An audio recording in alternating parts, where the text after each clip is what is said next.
नमस्कार, मैं विवेक श्रीवास्तव। आखिरी आंसू लाइव शो में आप समस्त देशवासियों का स्वागत है। आज एक बार फिर आपके सामने मैं हाजिर हूँ और एक ऐसी शख्सियत को लेकर के आपके सामने आया हूँ जो कि पहले भी कई बार सम्मानित हो चुकी हैं। यहाँ तक कि फिल्म अभिनेत्री महिमा चौधरी ने भी इनको सम्मानित किया है और अब एक बार फिर दिल्ली में इनको सम्मान मिला है। पहले इनका परिचय हो जाए और इसके बाद फिर बात को आगे बढ़ाते हैं। हमारे बीच फतेहपुर मेकओवर की संचालिका रेशम मल्होत्रा जी मौजूद है। मैडम, स्वागत है आपका आखिरी आंसू।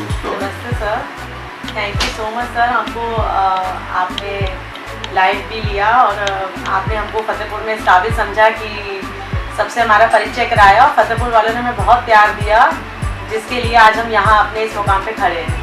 Thank you ma'am. और आप इसकी हकदार हैं और तमाम जनता फतेहपुर की, चूंकि फतेहपुर की आप सेलिब्रिटी बन चुकी हैं। मैम, कैसे ये सब कुछ हो रहा है, थोड़ा सा जानना चाहेंगी, हमारी जनता जानना चाहेंगी आपसे कि मेकओवर के संचालिका होने के नाते आज इतना ऊंचाइयों पर जो है आप ऊंचाइयां छू रही हैं, ये सम्मान आपको मिल रहा है। ये सम्मान जो अभी मिला है ये क्या है, इसके बारे में थोड़ा सा बताएं। जी सर, मैं ज़रूर बताना चाहती हूँ। मुझे जो सम्मान मिला है ये मैकेली पाल्मा मैम है, ये ब्राज़ील की मैम है। ये इंटरनेशनल लेवल पर अवार्ड था इनका।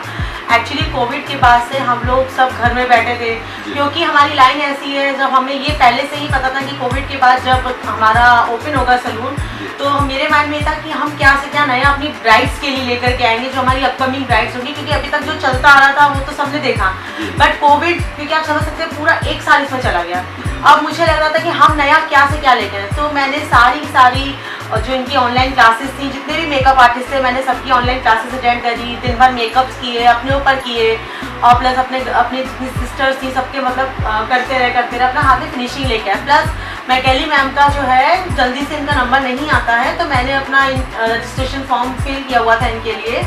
मैं 2 साल से ट्राई करी थी कि मैं एक अच्छे इंटरनेशनल लेवल पर जाऊँ और एक ऐसी शख्सियत से अवार्ड पाऊँ जिनका पूरे देश भर में नाम हो। तो आज वो मैकेली पाल्मा मैम से मुझे अवार्ड भी मिला और मुझे उनसे सीखने को बहुत कुछ मिला। क्या बात है मैम। तो तमाम दर्शक आज गौरवान्वित हो रही होगी कि फतेहपुर की मेकओवर की संचालिका रेशम मल्होत्रा जी आज कितनी ऊंचाइयां छू रही हैं। कहते हैं एक सफल व्यक्ति के पीछे एक नारी का हाथ होता है, लेकिन जब एक नारी इतनी ऊंचाइयां छुए तो उसके पीछे किसका हाथ है, सीधे आइए जानते हैं रेशम जी से। मैम, आज इतनी ऊंचाइयां आप छू रही हैं, इसके पीछे किनका हाथ है? जी सर, इसके पीछे डेफिनेटली मेरे हस्बैंड का हाथ है। मैंने जहाँ अपने हस्बैंड से बोला कि मुझे कोर्स करना है, जहाँ बोला मुझे ये चीज़ सीखनी है, वो चीज़ सीखनी है, मुझे इस लेवल पर जाना है, उन्होंने कभी मना नहीं किया। उन्होंने पूरा फुल सपोर्ट किया। आज भी जब मैंने ब्राज़ील का पूरा फॉर्म फिल किया तो उनका पूरा सपोर्ट था कि वो मेरे संग दिल्ली गए, वहाँ स्टे भी किया, मुझे अच्छे से मैंने वहाँ पे सीखा, फिर मैं वापस आई। अभी तक मेरा 3 इयर्स का जो एक्सपीरियंस था मेरे हस्बैंड के संग बहुत अच्छा था। उन्होंने मुझे हर चीज़ सिखाई और मैं ये कहना भी चाहती हूँ कि आगे भी वो मुझे हर चीज़ सिखाएंगे। क्या बात है। तो आपने ये तो सुना ही था पहले कि एक सफल पुरुष के पीछे एक नारी का हाथ होता है, लेकिन आज ये भी चरितार्थ हो गया कि एक सफल नारी के पीछे एक पुरुष का हाथ होता है, और ये साबित कर दिया रेशम मल्होत्रा जी ने। रेशम मल्होत्रा जी के बारे में एक बात और मैं आप सबको बता दूं, ये तो तय है कि जब आदमी काफी मेहनत करता है तब मुझे सफलता हाथ लगती है, और ये हमारी लकीरें भी बताती हैं। क्योंकि उंगलियों से अगर आप कोई काम करते हैं उसके बाद ही ये लकीरें मिलती हैं, तो लकीरों को बदलने के लिए अगर आप अच्छे कर्म करते हो तो निश्चित मायने में आपको सफलता हासिल होगी। रेशम जी के बारे में एक बात मैं और आप सबको बता दूं, रेशम जी अपने मेकओवर में कोई भी ऐसा व्यक्ति इनके सामने आया है जिसके पास अगर पैसे नहीं है तो उनकी भी इन्होंने मदद किया है। हालांकि इस बात को बताने के लिए इन्होंने मुझसे मना किया था, लेकिन चूंकि इसकी ये हकदार है तो तमाम जनता को मैं बताना चाह रहा हूँ आखिरी आंसू के माध्यम से कि रेशम जी सहृदय हैं और तमाम गरीब बेटियों की ये फ्री में उनका जो है मेकअप करती हैं। आइए जानते हैं कोई ऐसा पल जो रेशम मल्होत्रा जी के सामने आया हो और उसको देख करके फिर उनकी इन्होंने जो है फ्री सेवा की हो। मैडम, थोड़ा सा बताएं कोई ऐसी। जरूर सर, ऐसे इमोशनल पल्स तो काफ़ी आए हैं, क्योंकि जब मैं बुकिंग्स लेती हूँ, जब मैं अपनी चेयर पर बैठती हूँ, तो आप समझ सकते हो एक पर्सनैलिटी, मतलब क्लाइंट को लगता है कि नहीं मैम कुछ है। तो उस टाइम पे कुछ मेरे पास क्लाइंट्स ऐसे आते हैं जिनके पास सब कुछ है, उनको कभी ज़रूरत नहीं पड़ी, लेकिन कुछ ऐसे आते हैं जो नाम सुन कर के आते हैं कि मैम शादी एक बार होती है, हम दुल्हन एक बार बनेंगे तो हम आपसे तैयार होना चाहते हैं, लेकिन मैम हमारे पास पैसा नहीं है। और कोविड के बाद से सिचुएशन भी ऐसी है, और सर उनकी स्थिति देख कर के मुझे नहीं लगता कि मुझे मना करना चाहिए, क्योंकि जिस हिसाब से आपने बोला सबकी लकीरें अलग अलग होती है, सबकी किस्मत अलग अलग होती है, कोई किसी की किस्मत नहीं लेके जाता। आज अगर हम किसी का अच्छा करेंगे तो हमें आशीर्वाद देने वाला ऊपर वाला है। और अगर एक लड़की को अगर हमने ब्राइडल बना दिया, अपने उसने किया, हमने इनसे कुछ नहीं लिया, हमने इनको ब्राइडल दिया, तो आप सोचो वो कितना आशीर्वाद हमको देके जाती है। हमको बहुत अच्छा लगता है जब कोई इतने प्यार से आशीर्वाद देके जाता है, क्योंकि वो जो आशीर्वाद देगी ना वो पैसों से उसका आप कंपेयर नहीं कर सकते। जी। तो ये है पीछे का रेशम जी का, कितनी मेहनत ये करती हैं, कैसे कैसे तमाम गरीब लोगों की भी आप मदद करती हैं, जरूरतमंद लोगों की भी मदद करती हैं, जो सपने तो देखती हैं कि हमारा भी मेकअप अच्छे से हो, लेकिन पूरा नहीं कर पाती हैं क्योंकि पैसा बोलता है। लेकिन रेशम मल्होत्रा जी के साथ ऐसा करता ही नहीं है। अगर ऐसी गरीब बेटियां हैं तो उनकी भी मदद करने का काम रेशम जी करती हैं। लेकिन मैम तमाम पुरुष आपसे नाराज भी होते हैं, उनको लगता है कि अगर वो किसी बेटी को देखने के लिए जाते हैं और आप लोग जब मेकअप कर देती हो तो पहचान ही नहीं पाते हैं, क्योंकि लड़की सुंदर दिखती है, तो वो बार बार सोचते हैं कि इतना अच्छा मेकअप कर दिया है रेशम मैम ने कि पहचान ही नहीं पाते, लड़की पसंद हो जाती है। ऐसे पुरुषों के लिए कुछ कहेंगी आप? सर ऐसे पुरुषों के लिए तो कोई आंसर नहीं, क्योंकि एक्चुअली ये कला ही है जो हम बाहर से सीख के आते हैं। हाँ। और आजकल की लड़कियों को जो देखिए जो वन डे मैरिज का उनका रहता है एल्बम, उनको लाइफ टाइम याद रहती है। तो उस दिन के लिए हर लड़की का एक सपना रहता है कि हम परी जैसे ही लगे। हाँ। तो ऑब्वियसली हम यहाँ पे अगर आए हैं, हम बाहर से सीख के आए हैं, तो हम गर्ल्स को परी बनाएंगे जरूर। हम गर्ल्स को परी बनाएंगे, ये कहना रेशम जी का। तो तमाम उन भाइयों से मैं माफी मांगना चाहूंगा। बस ये आप सोचो कि आपकी किस्मत में वो है और रेशम जी का उसमें कोई कसूर नहीं है, क्योंकि रेशम जी अपनी कला से उनको निखारने का काम करती हैं, इसलिए रेशम जी का उसमें कोई दोष नहीं है। मैम तमाम उन महिलाओं को जो ग्रामीण अंचलों में रहती हैं और उनका ये कहना है कि वो भी आपकी तरह स्टार बनना चाह रही हैं, सेलिब्रिटी बनना चाह रही हैं, वो भी कुछ सीखना चाह रही हैं, ऐसी महिलाओं के लिए, ऐसी बेटियों के लिए कुछ आपके द्वारा कोई प्रशिक्षण?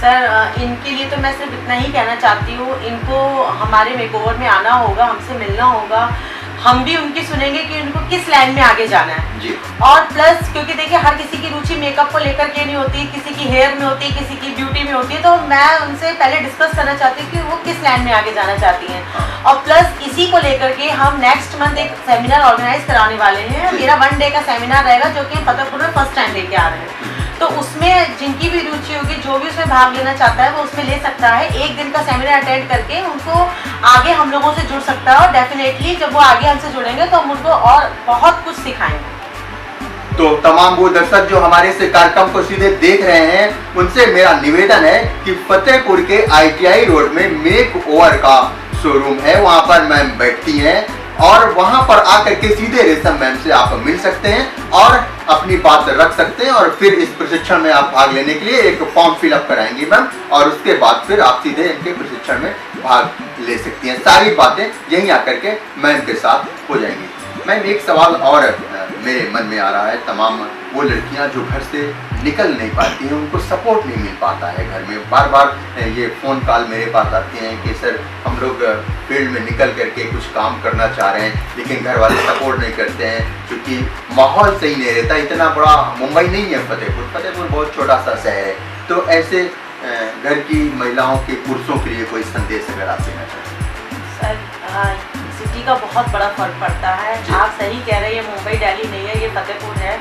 जब मैं भी इस लाइन में आई थी तो मेरे ऊपर भी मतलब कई लोगों ने बोला कि मेकअप जैसी लाइन चुन रहे हो आप, लेकिन नहीं, मेरा एम था, मुझे कुछ बनना था और ज़रूरी नहीं है कि हर लाइन गंदी हो। अगर आप अच्छे हो तो कोई लाइन गंदी नहीं है आपके लिए। मैं सब लड़कियों से, सब घर वालों से मैं यही कहना चाहती हूँ, वो जिस भी लाइन में जाना चाहती हैं, अगर लड़कियों को भी लगता है कि फतेहपुर बहुत छोटा है, हम कुछ नहीं सीख सकते या अगर हम कुछ स्टेप आगे बनाएंगे तो लोग शायद उसको गलत वे में लेके जाएंगे, ऐसा नहीं है। आप आगे बढ़िए, तो आप बढ़ने की कोशिश करिए, आप अपने घर वालों को समझाइए, आप आगे बढ़िए। प्लस अगर आप अच्छे हो तो आपके ऊपर कोई उंगली नहीं उठा सकता, ये तो डेफिनेटली श्योर है कि अगर आप अच्छे हो। आज मैं विदेश से कोर्स करके आई हूँ, मैं दिल्ली में इतना रही, सब जगह से मैंने कोर्स किए, कोई मेरे ऊपर उंगली नहीं उठा सकता क्योंकि हम खुद अच्छे हैं, हम अपने दायरे में रहकर अपना काम करते हैं।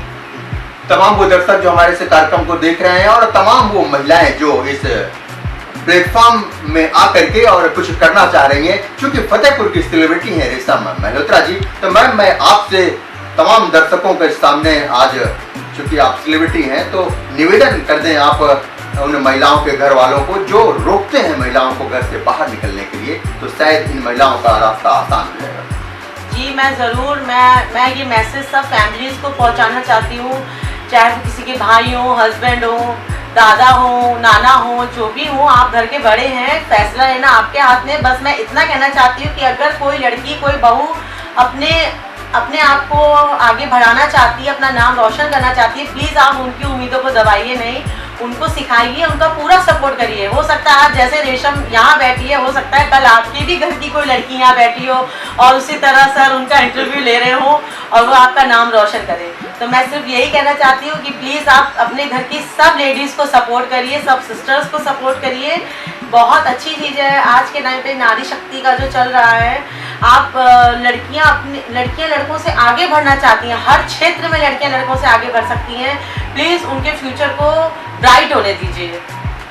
बड़ी बात रेशम मल्होत्रा जी ने कहा और अंतरराष्ट्रीय अवार्ड जीतने वाली फतेहपुर की पहली महिला मुझे लगता है रेशम मल्होत्रा जी बनी हुई है। और तमाम दर्शकों को जो सीधे आज रूबरू हैं रेशम मल्होत्रा जी से, और रेशम मल्होत्रा जी ने निवेदन भी किया है कि अगर आपके घर की बेटी या बहू बाहर निकलना चाह रही है तो कैरियर क्या है, इस बात को चुन करके और उनका आप पूरा सपोर्ट करिए। चलते चलते मैम, आपसे मैं जानना चाहूँगा, आखिरी आपको शो आपको कैसा लगता है? बहुत अच्छा लगता है, विवेक सर बहुत अच्छे हैं। जब मेरा फर्स्ट इंटरव्यू हुआ था, तब इंटरव्यू तो जब मैंने लाइव दिया था, बहुत कॉन्फिडेंस आया था अपने अंदर कि सर ने इतनी पहचान बनाई है फतेहपुर में हम लोगों की। जब सर इंटरव्यू लेते हैं, जब सर एंट्री कराते हैं, बहुत अच्छा लगता है और सर का वे ऑफ टॉकिंग मुझे बहुत पसंद है। और मैं तो बस सर से यही कहना चाहती हूँ कि जब जब फतेहपुर में इंटरव्यू हो, सर ही मेरा इंटरव्यू ले। क्या बात है।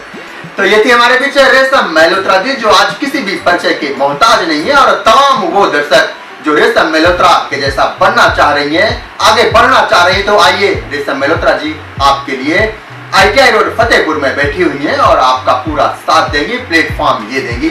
तो बस आज इतना ही। मुझे यानी विवेक श्रीवास्तव को दीजिए इजाजत। नमस्कार।